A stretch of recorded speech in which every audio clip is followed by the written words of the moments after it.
Setiap warga negara berhak mendapatkan pendidikan tanpa pengecualian. Begitu juga anak binaan dalam lapas binaan di LP Pak Jo juga memperoleh pendidikan di Sekolah SD Negeri 25, SMP Negeri 22, dan SMA Negeri 11. Untuk mendukung pendidikan ini, lapas mulai berbenah lagi dengan menghilangkan suasana yang semula cukup menyeramkan.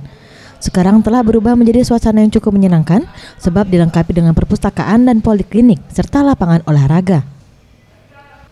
Menurut Endang Lintang Herdiman, Kepala RPKA Lapas Kelas 1 Pak Jo, jumlah siswa yang terdaftar di lapas anak ini sebanyak 22 siswa SD, 52 siswa SMP, dan 43 siswa SMA. Dan kesemua anak binaan ini setelah menyelesaikan pendidikan dapat melanjutkan ke sekolah umum. Baik, terima kasih. Jadi LP anak ini sekarang sudah berubah menjadi LPKA sesuai dengan Permen 1617 dan juga